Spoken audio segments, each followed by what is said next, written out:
I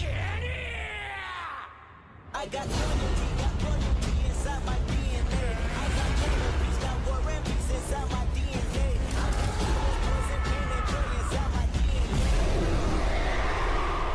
死んだ天性 I was born this is wild. Immaculate conception, I just never used before like this. Without you, one new weapon. I know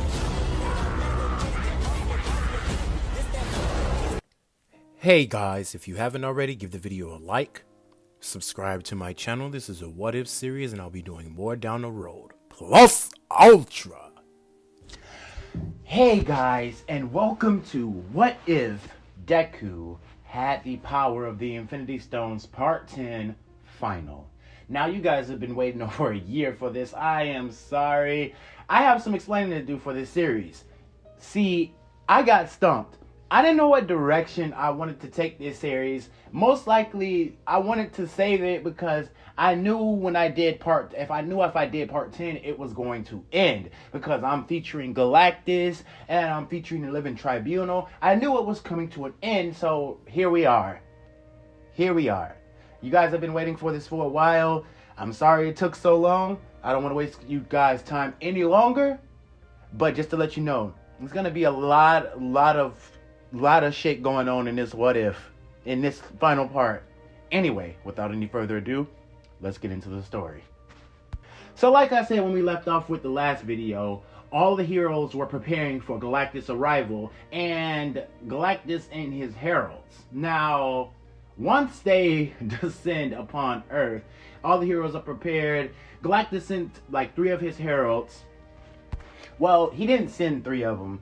All of them were with him. And the Avengers was in Japan, since the attack is commencing on Japan. Now, Galactus yells out, "Where is the one who has the power of the infinity?" And Deku looks up at him, and this is where Galactus just outstretches his hand and all of his heralds just start attacking the city. Now, Captain America tells the Avengers to assemble and tells every hero to protect the city, protect the people. And he slings his shield, but Silver Surfer just knocks it away, but Captain America retracts it right back to his arm, and all the heroes gets right into a battle. Now, it's a lot of destruction. It's a lot of cosmic energy just flying everywhere. The Avengers are trying their hard. Hulk grabs T-Rex. T-Rex and Hulk get into a fist fight, like a huge battle with each other. Deku, on the other hand, is fighting with Galactus. And to this point, it seems relatively easy for him to fight against this guy. He punched Galactus directly in the stomach. And he says, for a big guy, you are very weak against me. You don't have anything that you could use to basically defeat me. I don't know why the Living Tribunal warned me about you. Galactus would say, "Shut up!" Boo, boo.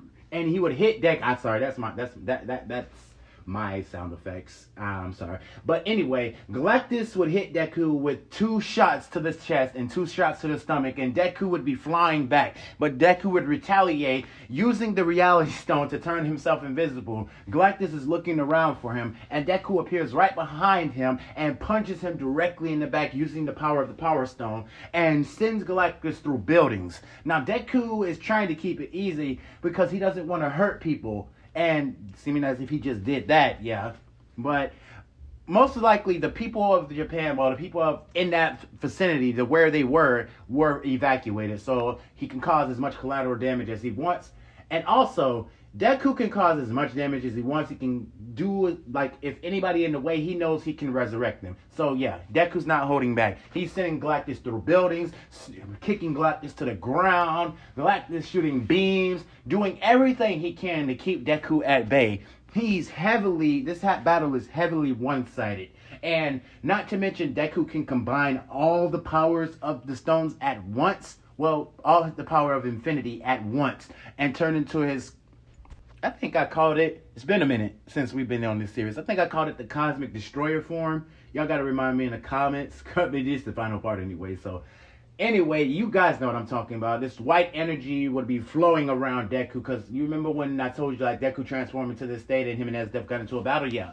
So Esdef would be having the time of her life, fighting the Silver Surfer, fighting the Fallen One. She's just jumping from villain to villain to villain. And Galactus is telling them to destroy everything. And Deku is telling him to shut up as he punches Galactus directly in the face, slamming Galactus into the ground and kicking Galactus into the sky. Deku charges up energy in his hand and Galactus does the same, and the both of them get into an intense beam struggle, with Deku using more power than Galactus could output. And he sends the blast and hits Galactus head on. Galactus floats to the ground and crashes.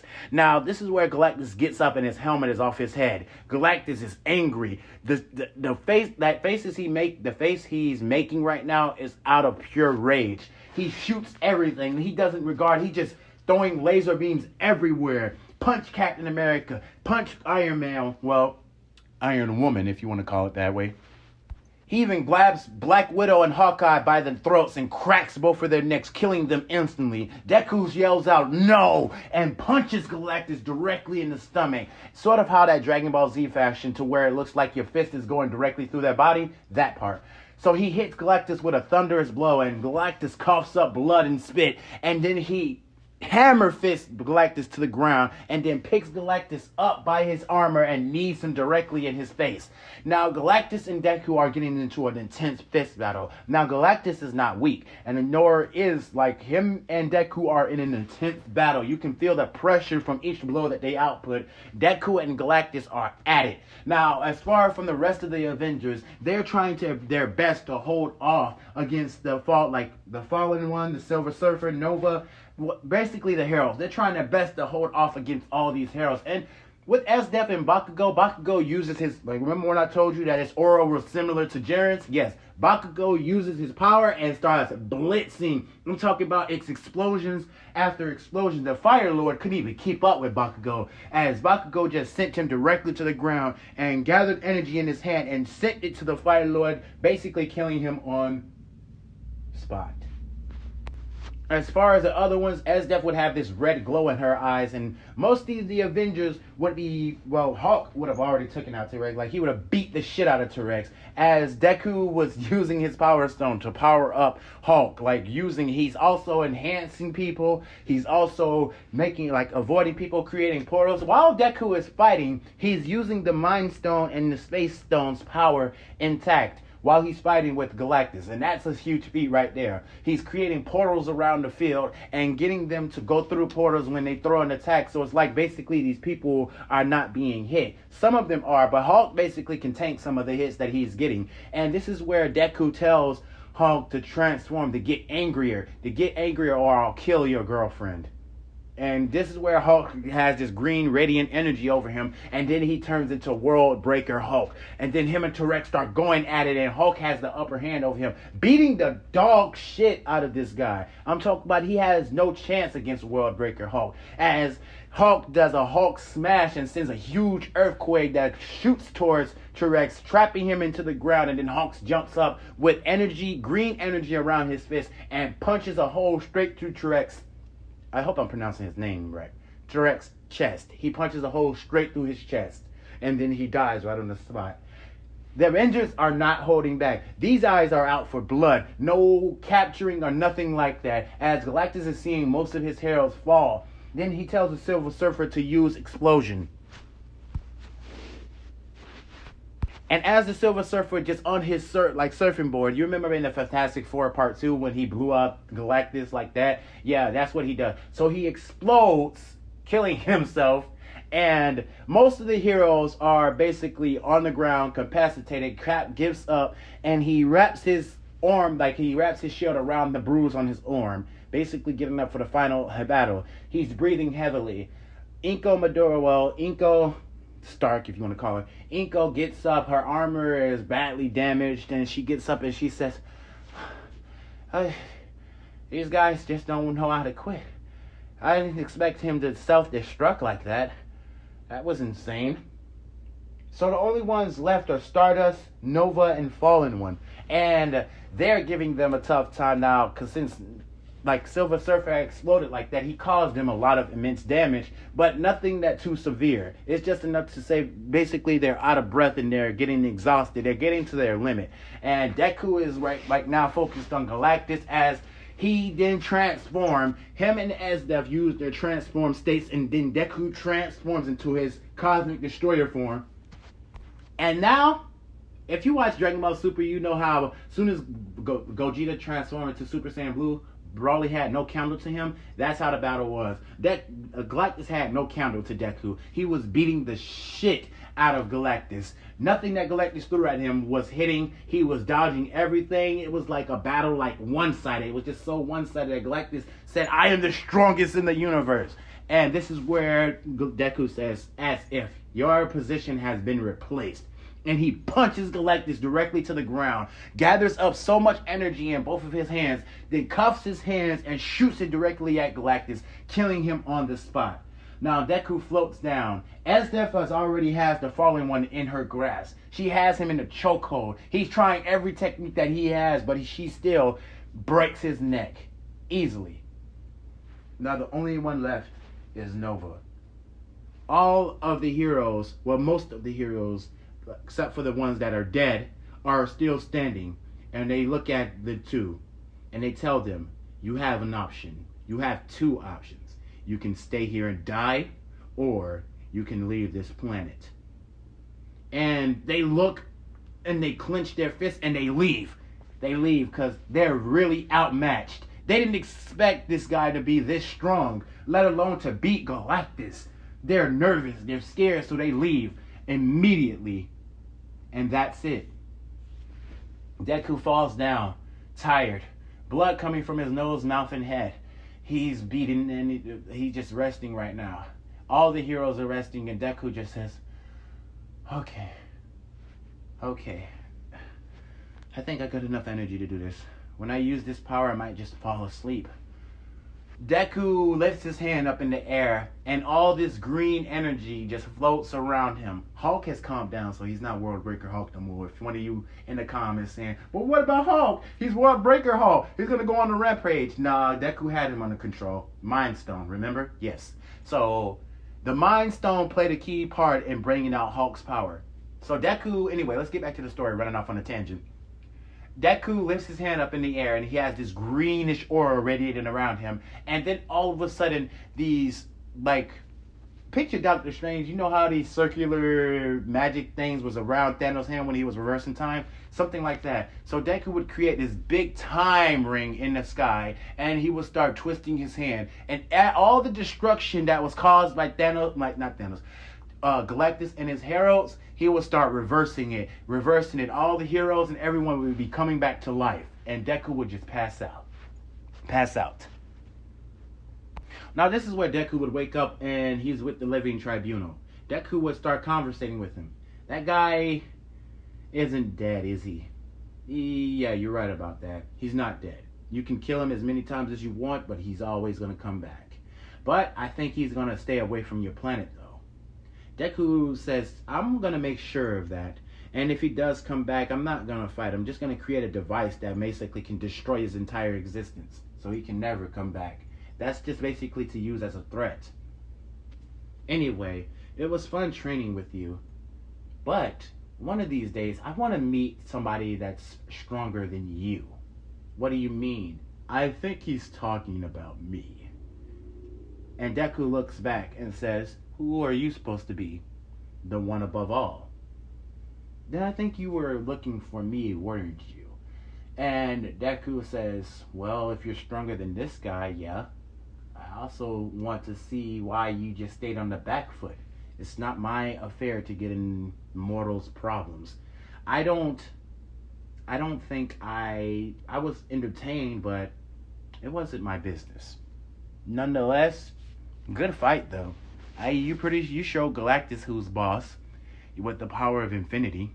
And this is where Deku says, "Can you guys explain to me what these are?" And the Living Tribunal and the one above all explains to Deku that the Infinity Stones are now his powers. There were 6 individual Infinity Stones. You had the Soul Stone, which gives you the power to resurrect life and basically take life. Basically, you control all life. The Mind Stone gives you telekinetic powers and a bunch of all the universe's knowledge. It also like gives you the power to mind control people. The Power Stone enhances your physical attributes, nearly omnipotent if you want to extend it that far. And the Time Stone gives you the ability to access all of time. The Reality Stone, which I didn't see you very use much. The only time I seen you use it was against, well, Galactus. And then you got the Space Stone, which gives you the power over space, creating portals, creating rifts. Yes, all that. Deku basically starts to conversate about his powers and everything, and then he just wakes up. Everything is normal as it should be, and the rest of My Hero Academia continues with just basically one-shots. Tomura Shigaraki has no chance. All for One has no chance. Any villain like such as Nine, such as Overhaul, Eri was saved. As soon as Eri, well, like Deku was strolling like to the like streets with Overhaul, and not Overhaul, strolling the streets with Esdeath, and the both of them would just be conversating with each other, and this little girl would clench onto Deku's neck. And Deku, being as smart as he is, having the Mind Stone's ability, he would search through her mind, search through her memories, and see that she was tortured, see that she was experimented on, and he sees this guy just walking down and say, Eri, you shouldn't run off like that. Now, this is where Deku would even, like, scan his mind and everything. He sees that he's the one behind it, creating these, like, bullets that erases a quirk. Deku instantly grabs this guy by the neck. Overhaul can't even move or nothing like that. He's stunned, like he's still. And Deku says, you are a plague that needs to be destroyed. Die. And in an instant, his body just turns to ash. Well, you don't exist no more. I'm sorry you had to go through what you did, but now you're in good hands. Come with me and I'm going to take you to the hospital so they can do some tests. Not like what you think, just see what your quirk is and what he was trying to do to you. I see that you got bandages all over your body, so let's just take you to the hospital so you can get all patched up and just get your mind in a better place. Deku puts his hand on Eri's shoulder, and for one time she smiles with tears coming out of her eyes because she feels so much positive energy from Deku as she sees a warm smile on his face. He picks her up and they leave. And that's it. That's the final part. If you guys don't like it, or if you guys do like it, let me know in the comments below. This is what I've been holding out on because I was trying to hold back because I knew it was going to come to this point. I already knew it was going to come to this point, that part 10 was going to be the last time I ever touched upon this series. So yeah. Sad thing, it's over. What If Deku Had the Infinity Stones Part 10 is complete. 10 parts to this series. Feels good to end a series for once. Alright, without any further ado, you guys have a good day, a good night. Let me know how I did on this part, if I did bad, if I did good. Anyway, without any further ado, you guys have a good day. Plus Ultra. Good night, guys.